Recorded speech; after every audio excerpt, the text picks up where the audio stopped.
الحمد لله وكفى وسلام على عباده الذين اصطفى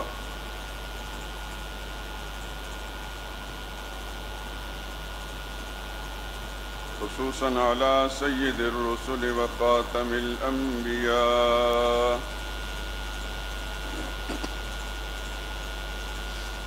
وعلى آله المجتبى وأصحابه الأتقياء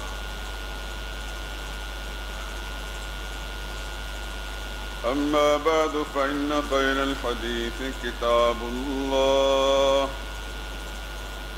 وخير الهدي هدي محمد صلى الله عليه وسلم وشر الأمور محدثاتها وكل محدثة بدعة وكل بدعة ضلالة وكل ضلالة في النار.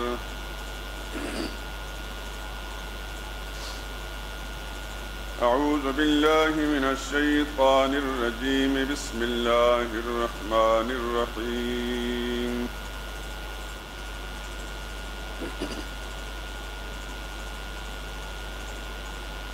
الله لا إله إلا هو الحي القيوم لا تأخذه سنة ولا نوم له ما في السماوات وما في الأرض من ذا الذي يشفع عنده إلا بإذنه يعلم ما بين أيديهم وما خلفهم ولا يحيطون بشيء من علمه إلا بما شاء وسع كرسيه السماوات والأرض ولا يؤوده حفظهما وهو العلي العظيم.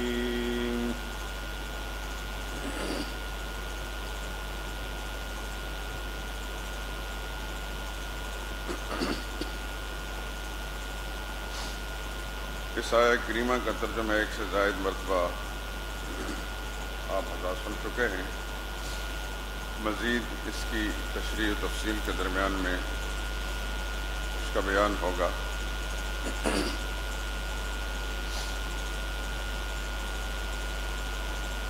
ایک سلیم الفطر شاعر نے غوث اعظم کے عنوان سے ایک نظم لکھی.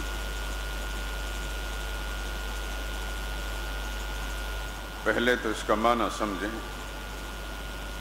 غوث اعظم کا کیا معنی ہے، پھر خود سمجھیں کہ غوث اعظم کون ہو سکتا ہے.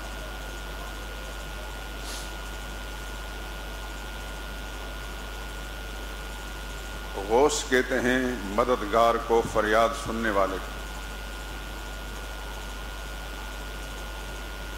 کسی بے بس بے کس مجبور اور بے سہارا انسان کی فریاد کو سننے والا، اس کو غوث کہتے ہیں. اور اعظم اس میں تفضیل کا صیغہ ہے، جس طرح اکبر ہے. اللہ اکبر، اللہ سب سے بڑا ہے. اکبر اور اعظم کا ایک ہی معنی ہے، سب سے بڑا ہے، سب سے زیادہ عظیم ہے، عظمت والا. تو غوث اعظم کا معنی ہوا سب سے بڑا فریاد رس.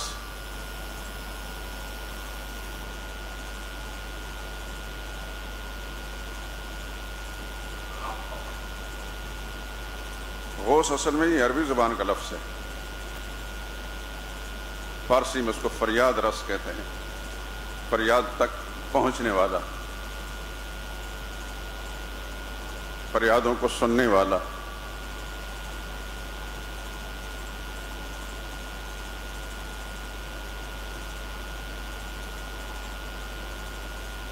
قرآن کریم کو جو شخص مانتا ہے اور جو شخص نبی کریم صلی اللہ علیہ وسلم پر ایمان رکھتا ہے اور آپ کی تعلیمات کو سچ مانتا ہے تو پھر وہ اللہ کے سوا کسی اور کو غوث اعظم نہیں سمجھتا، اور جو اللہ کے سوا کسی اور کو غوث اعظم کہتا ہے، مانتا ہے، اس کا معنی ہے نہ اس کا اللہ کے قرآن پر ایمان ہے، نہ رسول پر ایمان ہے، نہ حضور صلی اللہ علیہ وسلم کی تعلیمات پر۔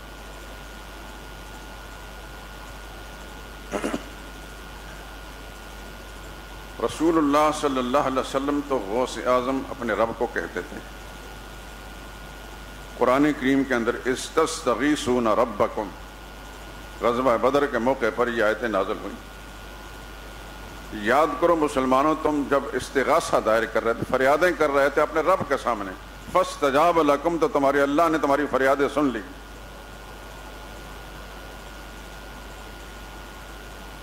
اللہ کے رسول غوث اعظم صرف اللہ ہی کو سمجھتے تھے، اللہ کے رسول کے صحابہ، آپ کے شاگرد، آپ کے پیروکار اللہ ہی کو غوث اعظم سمجھتے تھے، اور ہر زمانے کے جو اہل ایمان ہیں جن کا اللہ پر، قرآن پر، نبی پر، نبی کی تعلیمات پر ایمان رہا ہے، وہ اللہ ہی کو غوث اعظم کہتے رہے۔ ہاں، جہالت زدہ معاشرے کے اندر ایسے لوگوں کی کمی نہیں اب بھی ہے جو مخلوق کو غوث اعظم کہتے ہیں، لیکن جن کو غوث اعظم کہا جاتا ہے وہ خود مبرہ ہیں، ان کا کوئی قصور نہیں، وہ خود اللہ ہی کو غوث اعظم کہتے تھے۔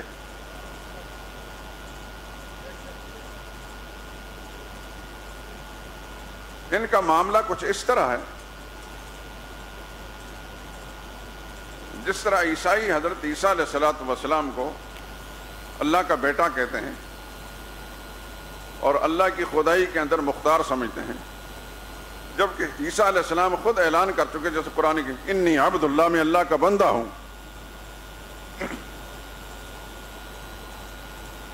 نبی تو کہیں میں اللہ کا بندہ ہوں، اور ان کے پیروکار یہ کہیں کہ نہیں ہم اللہ کا بیٹا سمجھتے ہیں، یعنی اس کی خدائی کے نظام میں مختار سمجھتے ہیں۔ انبیاء کرام علیہ السلام سب کے سب اپنے آپ کو عبداللہ، اللہ کا بندہ کہتے ہیں۔ ایک حدیث میں ہے جناب رسول اللہ صلی اللہ علیہ وسلم نے ارشاد فرمایا لا تطرونی کما اطرت النصارى المسیح ابن مریم، میرے مسلمانوں، میرے امتیوں، مجھے بڑھا چڑھا کر اس مقام پر نہ پہنچانا جس طرح نصارہ نے، عیسائی نے مسیح ابن مریم کو پہنچایا۔ میری محبت کے اندر غلو اختیار کر کے اس مقام پر نہ پہنچانا جس طرح عیسائیوں نے غلو و عقیدت اور محبت میں عیسیٰ علیہ السلام کو پہنچا دیا، اور غلو اتنا اختیار کیا کہ ان کو اللہ کا بندہ سمجھنے کی بجائے اللہ کا بیٹا سمجھ لیا۔ تو رسول اللہ صلی اللہ علیہ وسلم تنبیہ فرماتے ہوئے فرمایا میرے ساتھ یہ معاملہ نہ کرنا، فَإِنَّمَا أَنَا عَبْدُ اللَّهِ وَرَسُولُهُ، سن لو میں اللہ کا بندہ ہوں اور اللہ کا رسول ہوں۔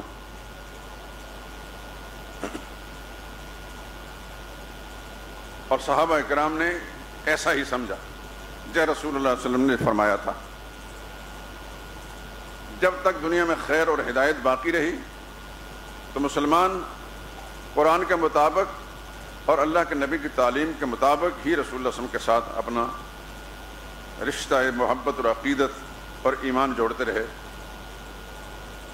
اور جب قرآن سے ناواقفیت، دین سے دوری اور جہالت آئی تو پھر نہ صرف یہ کہ رسول اللہ صلی اللہ علیہ وسلم کی ذات اقدس کے بارے میں بھی غلو اختیار کیا گیا، بلکہ امت کے بعض بزرگوں کے بارے میں بھی غلو اختیار کیا گیا، جیسے ہمارے اس ملک کے اندر جاہل لوگ جو کلمے کا معنی بھی صحیح نہیں سمجھتے، وہ سیدنا شیخ عبد القادر جیلانی رحمۃ اللہ تعالی علیہ ان کے بارے میں یہ عقیدہ رکھتے ہیں وہ غوث اعظم، بلکہ ایسی تحریریں موجود ہیں، ایسی کتابیں موجود ہیں جن کا ٹائٹل ہی غوث اعظم۔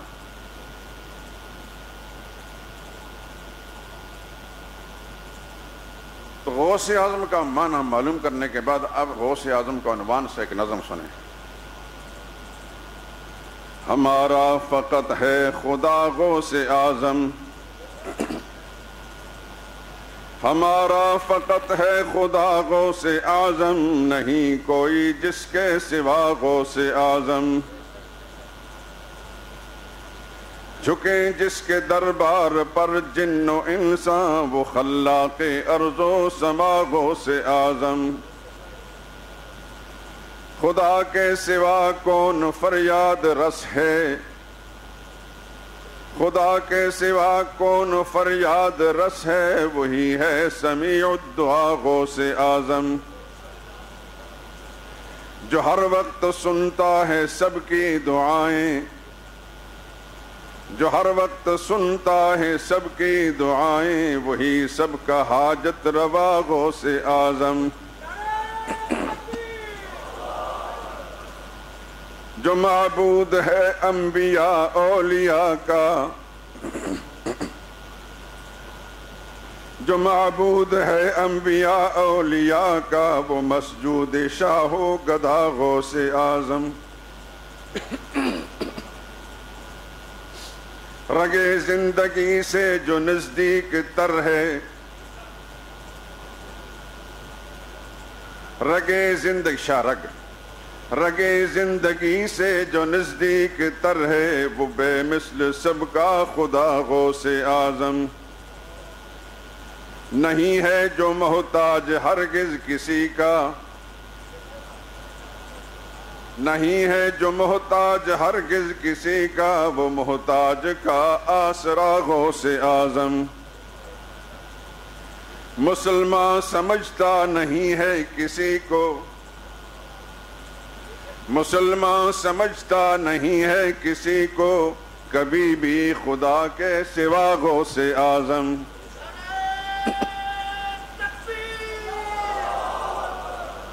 جزاک اللہ۔ مسلمان سمجھتا نہیں ہے کسی کو، کبھی بھی خدا کے سوا غوث اعظم۔ خدا ہی مددگار ہے ہر کسی کا، خدا ہی مددگار ہے ہر کسی کا، وہی دافع ہر بلا غوث اعظم۔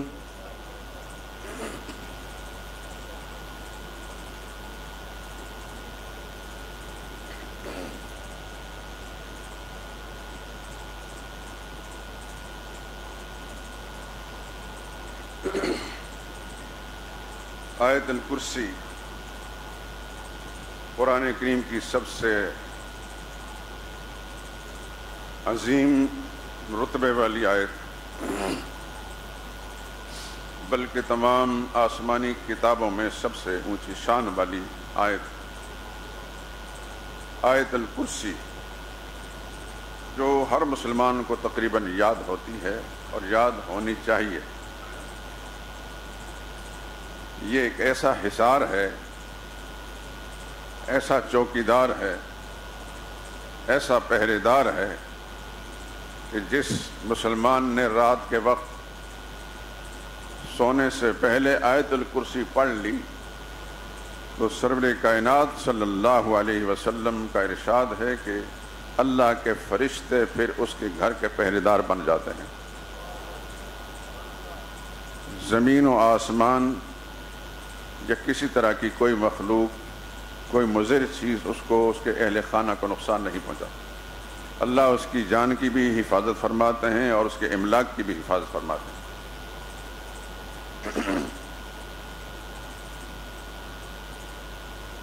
بات ہے ایمان اور عقیدے کی۔ جس طرح عقیدہ، جس قدر ایمان اور عقیدہ مضبوط ہوگا، اللہ کا ویسے معاملہ ہوگا۔ ایک بات کہتا ہوں، اللہ کرے سمجھ آ جائے، اور اللہ مجھے بھی اور آپ کو عمل کرنے کی توفیق دے۔ آپ جب اپنی گاڑی کہیں کھڑی کرتے ہیں، تو اسباب کی دنیا میں اس کو چور لاک پہ لگا لیتے ہیں، جو چاہیں کریں، اس پر کوئی پابندی نہیں، اسباب ضرور اختیار کریں۔ لیکن یہ بھی آپ جانتے ہیں کہ چوروں نے یہ چور سوئچ لگانے والوں سے پہلے اس کا توڑ معلوم کر رکھا ہوتا ہے۔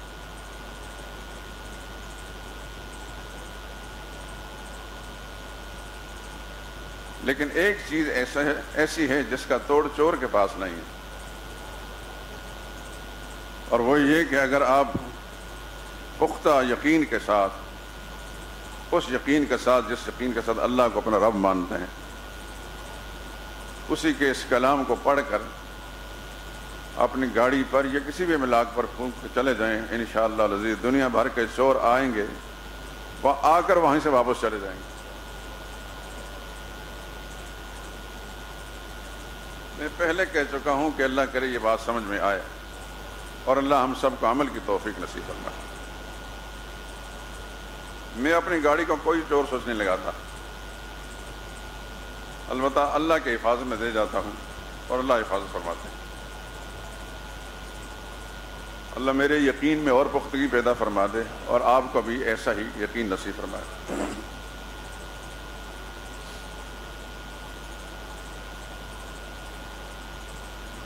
سن چکے ہیں آپ کے آیت الکرسی میں ایک دعویٰ ہے اور اس کے 10 دلیلیں ہیں۔ اس بات کو ذہن سے اوجھ اللہ ہونے دینا۔ یہ بار بار میں ایک چیز آپ کے ذہن میں ڈال رہا ہوں تاکہ آپ بھی اس ہتھیار سے مسلح ہو کر دعوت، اللہ کی توحید کی دعوت کے میدان کے اندر اپنے دوسرے بھائیوں کے پاس جائیں، اور جب اس ہتھیار سے مسلح ہوں گے تو پھر آپ کی اس دلیل کا توڑ کوئی نہیں ہوگا۔ شرط یہ ہے کہ پہلے بات خود سمجھی ہو تو پھر انسان سمجھا لیتا ہے، لیکن جس نے خود نہیں سمجھی وہ سمجھائے گا کیسا؟ ایک سونے والا دوسرے سونے والے کو کیسے جگا سکتا؟ دعویٰ ہے اللہ لا الہ الا ہو۔ کیا معنی ہے؟ اللہ ہی الہ ہے اور کوئی الہ نہیں۔ الہ کیا ہے یہ معنی آپ سن چکے ہیں، قرآنی آیات کے حوالے سے سن چکے ہیں۔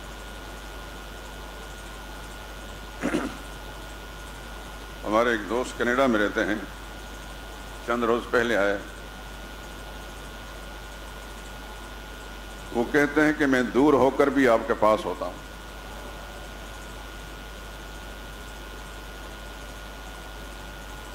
کسی زمانے میں بڑی آزاد زندگی گزارنے والے، اللہ نے ہمارے درس کے نظام کے ساتھ ان کو جوڑا۔ درس میں تو خیر خود کم بیٹھتے تھے، لیکن یعنی کیسٹیں لے کر جاتے تھے، بقول ان کے سینکڑوں کیسٹیں اب بھی کینیڈا میں ان کے پاس موجود ہیں۔ اس لیے وہ کہتے ہیں میں دور نہیں ہوتا، آپ کے پاس ہی ہوتا ہوں۔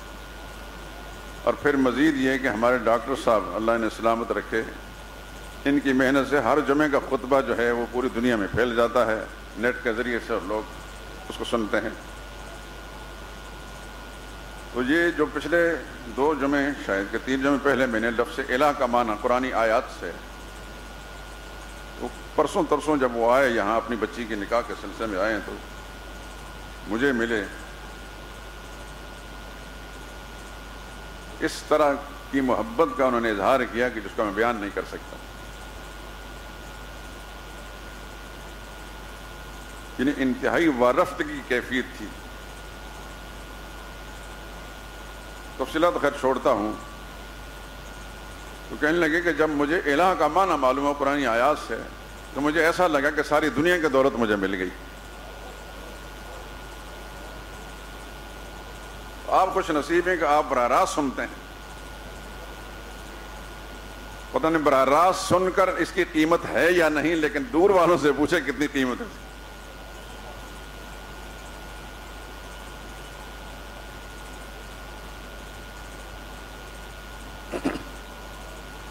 اللہ ہی الہ ہے اور کوئی الہ نہیں۔ کیوں؟ الحی، اس لیے وہی الہ ہے کہ اس کے سوا کوئی حی نہیں، دائمی زندگی والا نہیں، ازلی اور ابدی نہیں۔ اس کو زندگی کسی نے نہیں دی، اس کی زندگی ذاتی ہے، اس پر موت نہیں۔ ہر کسی کے پاس جو زندگی ہے وہ ذاتی نہیں، اس کی عطا ہے۔ جب تک وہ زندہ رکھے گا وہ زندہ رہے گا، جب اس کی طرف سے واپسی کا فیصلہ ہوگا تو کیا کہتا ہے قرآن؟ اذا جاء اجلہم، جب موت آ جاتی، فلا یستأخرون ساعتا، ایک ساعت کے لیے، ایک پل کے لیے بھی پیچھے نہیں ہو سکتے۔ تو وہ زندہ ہے، ایسا زندہ جس کی زندگی ذاتی ہے، اس کے سوا کسی کے پاس زندگی ذاتی نہیں، جس کے پاس ہے وہ اس کی عطا ہے، جب چاہتا ہے واپس لے لیتا ہے، کوئی روک ٹوک نہیں سکتا۔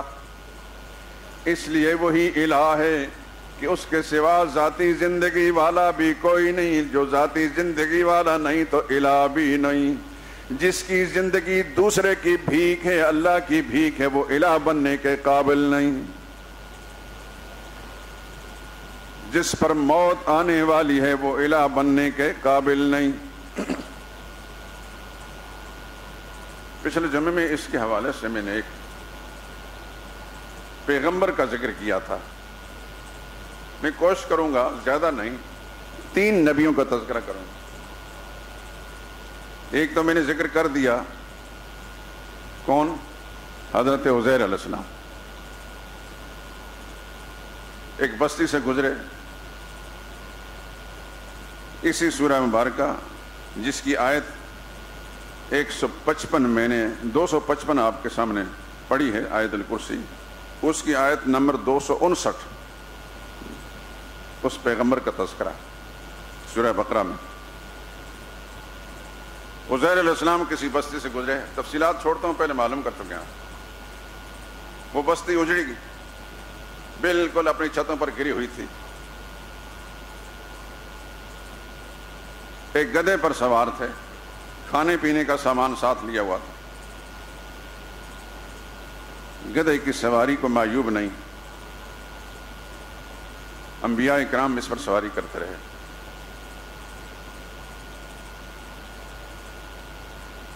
جس چیز کو اللہ کا نبی نے اپنا سواری بنایا ہے وہ تحقیر والی چیز نہیں۔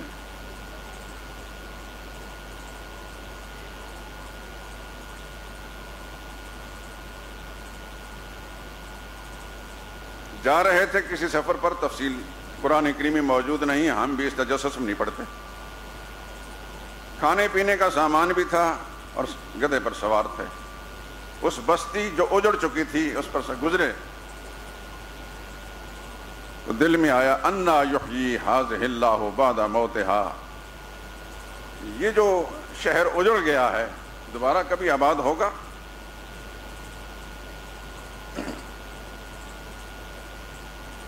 اللہ پھر یہاں وہی زندگی کے آثار پیدا کریں گے؟ قرآن بتاتا ہے فَأَمَاتَهُ اللَّهُ، اسی جگہ اللہ نے موت دے دی ہمیں۔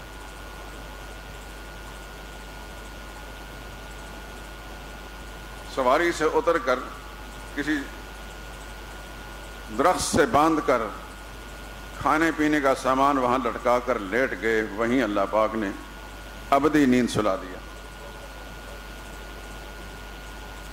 جب لیٹے تھے صبح کا وقت تھا، جب زندگی دوبارہ آئی تو شام کا وقت۔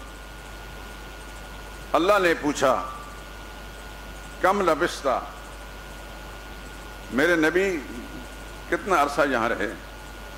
قال لبثت یوما او بعض یوم، جواب دیا ایک دن یا آدھا دن۔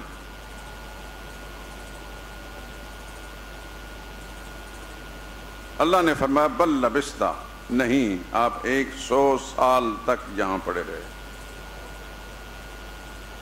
میں نے پچھلے جمعے میں تھوڑی سی آپ کی توجہ اس طرح مبذول کرائی تھی کہ 1 صدی میں کیا کچھ نہیں ہوتا۔ کتنی دفعہ سورج نکلا، سورج کی تپش ان کے جسم پر پڑی ہوگی، کیونکہ وہیں پڑے رہے، زمین میں دفن نہیں ہوئے۔ کسی نے دفن نہیں کیا، کسی کو پتہ بھی نہیں چلا۔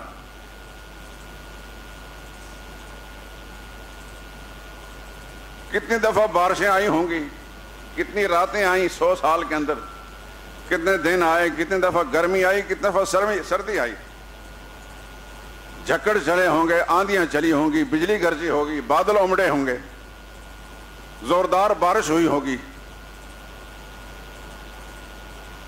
زلزلے آئے ہوں گے، چڑیاں چہچہاتی رہی ہوں گی. یہ بات سمجھ میں آتی ہے؟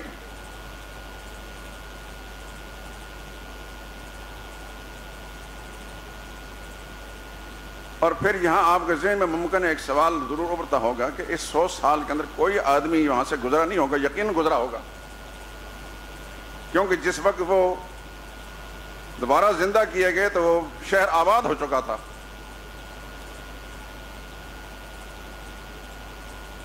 اللہ نبی کے ذہن میں اٹھنے والے اس اشکال کا جواب دینا چاہتے تھے. ہم نے کہا دوبارہ کبھی بستی آباد ہوگی؟ اٹھا کر بتا دیا کہ آباد ہو گئی ہے.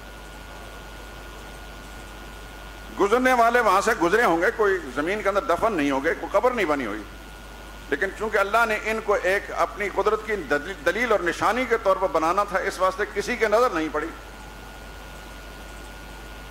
اور اللہ جو چاہیں کر سکتے ہیں.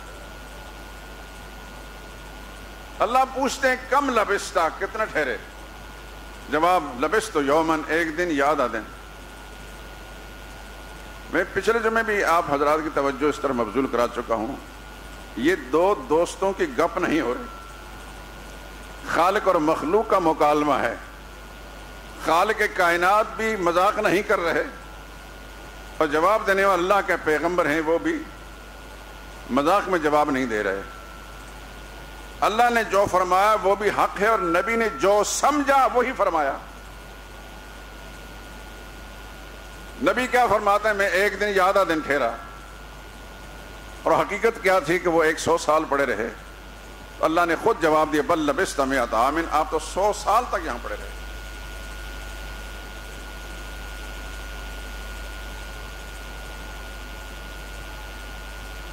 اس صدی کے اندر چڑیوں کی آوازیں بھی ان کے کانوں تک پہنچی ہوں گی. انسان اگر گزرے ہیں، ایک انسان دوسرے آدمی کو آواز دیتا ہے، شور و غوغا ہوتا ہے، وہ آوازیں بھی نبی کے کان میں پڑی ہوں گی. زمین آسمان جب گرجا ہوگا اس کی آوازیں بھی آئی ہوں گی. زمین میں زلزلہ آیا ہوگا اس کی گڑگڑاہٹ بھی سنی ہوگی. پڑے بھی زمین کے اندر نہیں، زمین کے اوپر ہیں. تو اگر وہ آوازیں پیغمبر نے سنی ہیں تو کم از کم آوازوں سے کچھ تعین تو کیا جا سکتا ہے کہ بہت آوازیں میں نے سنی. پوری طرح بتا تو نہیں سکتا کہ بہت آوازیں سنی، لگتا ہے کہ لمبا عرصہ میں پڑا رہا. ہمارے اس زمانے میں جو فتنوں کا زمانہ ہے، مردوں کے سننے نہ سننے پر جھگڑے کھڑے ہوتے ہیں. مردے سنتے ہیں کہ نہیں سنتے؟ حیرت کی بات ہے کہ جو جھگڑ رہے ہیں ان کی ڈیوٹی لگائے گی تم زندوں کو سناؤ. مردے اللہ کے پاس پہنچ چکے ہیں، ان کا معاملہ اللہ کے ساتھ ہے. زندوں کو سنانے کے بجائے اس پر توانائیاں صرف ہو رہی ہیں، کتابیں لکھی جا رہی ہیں. مردے سنتے ہیں، اور جو مردے سننے کا قائل نہیں ہے وہ اس کے پیچھے نماز نہیں ہوتی. یعنی ٹھیکہ بھی خود لے رکھا ہے اللہ تعالیٰ نے، کو ٹھیکے دے رکھا ہے کہ نماز کو قبول کرنا یا نہ کرنا یہ ہماری ذمہ داری ہے. ہم جسے چاہیں گے اس کی نماز ہوگی، جس کو نہیں چاہیں گے نماز نہیں ہوگی. ظاہر بات ہے کہ جو کہتے ہیں مردے سنتے ہیں وہ بھی اگلے عالم سے واپس نہیں آئے، جو کہتے ہیں نہیں سنتے وہ بھی اگلے جہان سے واپس نہیں آئے. آؤ اس سے پوچھتے ہیں جو اگلے عالم میں پہنچ کر وہاں سے واپس آیا.